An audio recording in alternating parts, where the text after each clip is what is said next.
told me, hey, I got something fantastic to tell you. He said, I am affiliated with people that speak with the spirits of the dead. How would you like to talk to the spirit of your dead mother? And I was shocked. I was shocked. He said, you would be afraid of talking to the spirit of your dead mother, would you? Well, I said, I'll tell you what, I would have to give that some thought, because it's something I never thought about before in my life. Heart Research Center presents A Trip into the Supernatural with best-selling author Roger Morneau. While still a young man in the city of Montreal, Roger Morneau became involved in the worship of demons. In this two-part series, Roger gives us a first-hand account of his harrowing brush with the powers of darkness and ultimately his divine rescue. Also joining him are Cyril and Cynthia Grossi, the very couple who first pointed Roger from the darkness to the light. Conducting this exclusive interview are Dan and Karen Houghton of Heart Research Center. Let's now join the Houghtons and Roger Morneau as we together enter part one of A Trip into the Supernatural.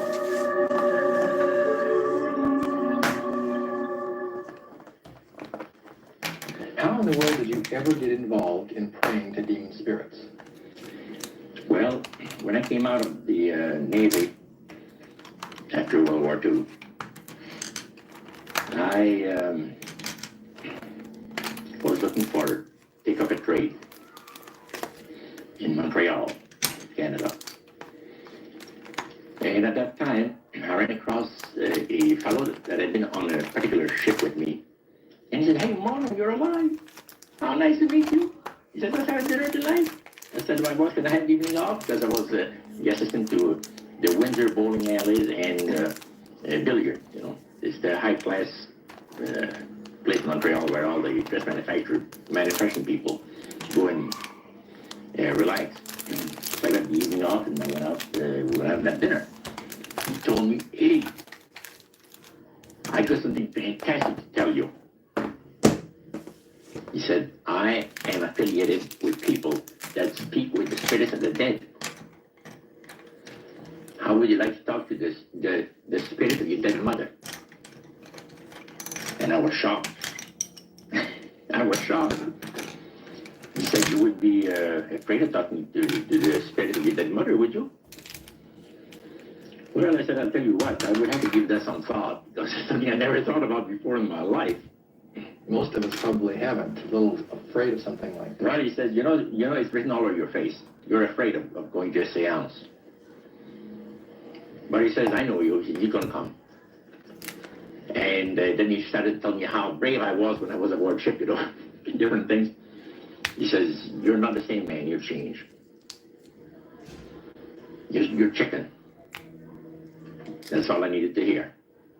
I said, when do we go to a seance? So one Saturday evening, we were in the place. It was the very first time. Very beautiful. I played the medium. There was a lady. She had a gorgeous new home in Montreal. And there were about 20 invited guests there, which I was one of them. And she communicated with the spirits for there's different people there. And telling them what the spirit said. And then there was one lady that had been talking almost continually before the seance started, and she didn't believe in the dead appearing and all of this and all that, and she said, well, I would have to see my dead sister. She says to believe it. So while this the seance was going, one man said, I would like to talk to my friend that died 6 months ago, but I don't want him to appear. Just want to talk to him. Because he says, I don't trust you talking to my friend for me. So the medium says, let me inquire of the spirit. Yeah, the spirit will talk with you. And that big masculine voice was heard in the place. It says, hi, Frank. It's nice of you to ask for me to talk with you. And they had a little chat. And after it was over, Frank says, this is the greatest thing on earth. to be able to talk with the spirits of the dead. Then the medium said, we have a very special surprise tonight for you people.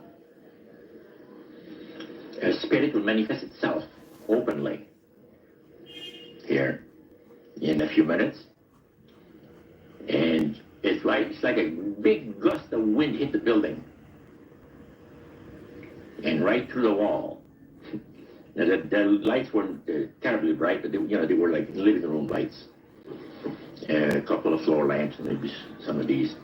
And that translucent being seemed to come right out of the wall. How did you feel right at that moment? It's almost like my heart stopped a little bit. Very weird feeling. It was a lady in a beautiful evening gown, floor length. And she said to Mary, my dear sister, you are so wonderful to have asked for me. And Mary fainted and fell right off her chair on the floor. And a couple of guys jumped up and picked her up, and spirit gone. And that was the beginning of it. That's how you got into it. Yeah, that's the way we got into it. After a while, you see, there's something interesting about the human mind. You can adjust to an awful lot of stuff. You can adjust to a lot of things that would terrify you to begin with. After a while, they become common and ordinary. So you mean contact with the supernatural can become commonplace and ordinary and doesn't bother anybody? Yeah. In other words, the more that you do it, you're not uncomfortable. That's right. It's just not an uneasy feeling. Yeah. So how did you feel about it? Then I got into a secret society that worshiped the spirits, you see. Well, how is that different from the seance, Roger? It happens that the seance are not involving in many ways. But when you get into a secret society of spirit worshippers, then, and especially when you're invited there by the direction of the higher-ups in the spirit world, you never get out of there alive. And this is exactly what my friend and I were up against. We didn't know anything about it. And there was a very, very popular big band leader. Jazz musician? Band, yeah. Very famous. He played a lot in Montreal, Canada, Vancouver, the big cities. And one night we went to one of these seances, and he was with his wife. Now the spirits had told him what to do. Spirit told him, there's two of these guys, give the names, and your wife will want to talk, we'll make it so that your wife will want to talk to the medium when you say that you want to go home because you're tired. As soon as you see that these guys are starting to want to leave, then leave with them at the same time. And as you get outdoors, you ask them if they're driving. They'll say, no, they're going to take the tramway a couple blocks away. Well, you invite them to get in your car with you, and that you will take them to a fancy restaurant and treat them to some good food and talk about the merchant navy. And that's what the guy did. And there we were in this going to this plush restaurant, pulled into a little alley, and I can still see it like it was yesterday. Just enough room to pass the car, back alley, that happened to give on a restaurant that was on St. Catharines Street, which is the main street of Montreal. And that was quite an evening. So Roger, you're at this restaurant. What happened? Well, after we were seated, and entering there, the place was just full, packed tight. But there was a couple of tables against a wall that had a reservation sign on it. And the owner of the place recognized the band leader and came and said good evening, and you gentlemen want a table. So you're one of the reserved people. So we sat there, and we had our favorite alcoholic beverages, and as we talked, the band leader says, how long have you fellas been involved in sorcery? And it shocked us a little bit. And I said, exactly what do you mean? Well, he said, what you people are doing, talking to the supposed spirits of the dead. He says, this is silly. And this man had been at the seance with you. Yeah, oh yeah. And he's telling you that it's silly what you've just done. Because see, my wife, he says, goes to the seances because she gets comfort and she gets something good out of it, good feeling out of it. And she lives for what the spirits, are going to see that the future is going to be like. To me, he says, I can't bother with this stuff. He says, I want power. I go right to the source of power. And he says, how do you think that I became famous the way that I am? Well, I said, you must have had some good luck. Well, he says, there's no such thing as good luck. He says, there's either some power working for you somewhere, or you don't get ahead in this world. Not in my type of occupation. So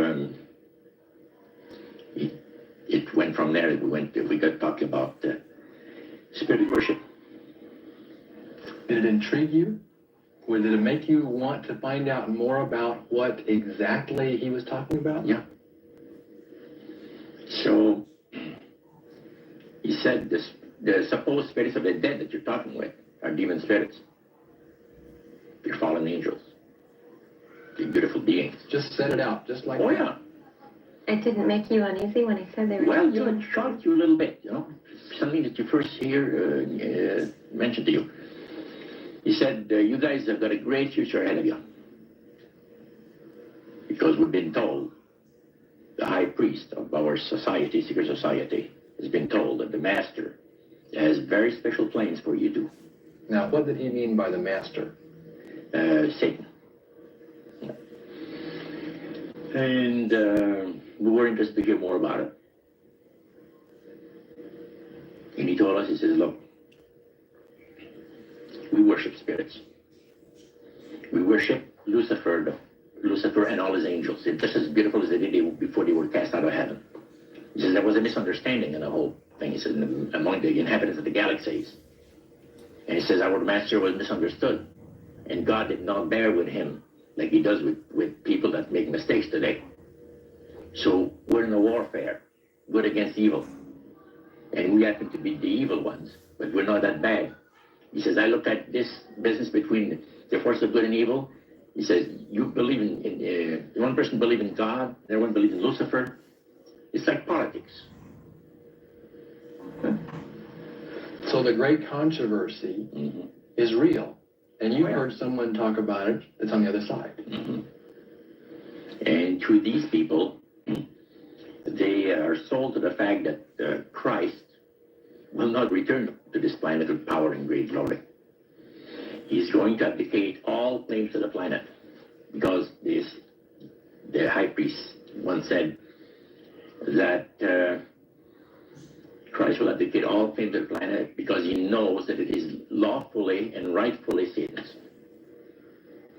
And at that time he says, Lucifer, he mentioned Lucifer a lot of times, but he mentioned Satan also. He says, the master, usually they like to talk about the master will resurrect his people from the grave. Now, George is telling you all this, or the high priest? George. Okay, when the evening wound down, and you're putting a cap on all that, you guys had consumed some alcohol. Yeah. And did you feel like that there was kind of a one-shot deal? You didn't know if it ever happened again? What happened? Well, he said, no, I said, listen, guys. He said, I like to have you, he says, meet some of our people. What about next week, Wednesday evening? I'll pick you up at your place, and you're invited to one of our services. Services?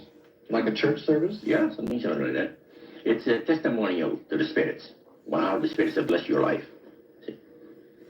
So, when we left there, I said to myself, this guy's half drunk. I'm not going to hear from him again, But it was true. Wednesday night came, he was there with his big Lincoln, step in, and we went to one of the most beautiful area of Montreal. And the place was a mansion. A mansion is usually very large. We call this a small mansion. It was beautiful. Most beautiful place. Yeah. Roger, Your friend, George, took you and Roland to this mansion where people worshipped the demons. Mhm. What was it like there? What kind of people were there? Well, it was a big surprise for me, as I kind of made up in my mind an idea that they were going to be rough-looking characters. But as we entered the place, I was amazed to see that they were all very well dressed, well mannered, and that a lot of the people, as we were being introduced to people, were professionals, doctors, attorneys, a lot of business people.